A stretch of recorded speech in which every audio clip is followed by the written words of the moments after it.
In today's video, I'm going to teach you how to create Subdomain in Hostinger. Install WordPress on Subdomain 2026. We'll start right inside Hostinger's control panel. Open your browser and go to panel.hostinger.com.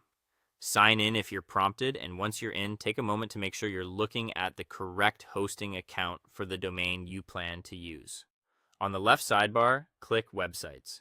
You'll see a list of all the sites connected to your account. Find the main domain where you want your subdomain to live and click the dashboard button next to it. This takes you into the management area for that specific domain. Now, look to the left sidebar again and click Domains. From the drop-down, choose Subdomains. On the Subdomains page, you'll see a field to enter the subdomain name. Type the label you want.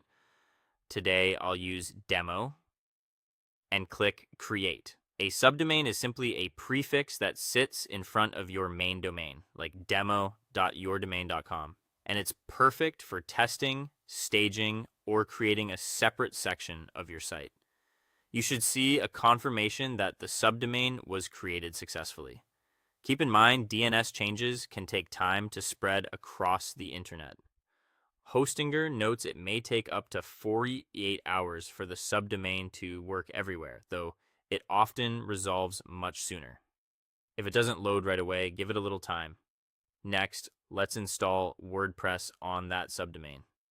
Click Websites again to return to your list. You'll now see the new subdomain listed as its own site. Click the dashboard button next to the subdomain to open its management area. In the left sidebar, click Website, then choose Auto Installer from the drop-down. Select WordPress from the available options. You'll be asked for your website credentials. This includes an admin username, a secure password, and an email address you control. Use a strong, unique password and avoid common usernames for better security. When you're ready, click Next. On the settings screen, keep the defaults as they are unless you have a specific reason to change them, and then click Install. Hostinger will handle the installation automatically. Once it's done, you'll see a success message.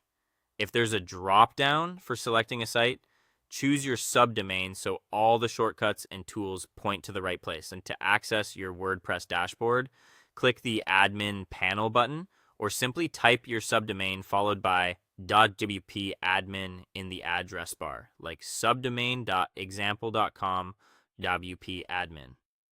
Log in with the credentials you created and you're in. Your subdomain is live and WordPress is ready for you to customize. Thanks for watching, and be sure to subscribe for more helpful tutorials.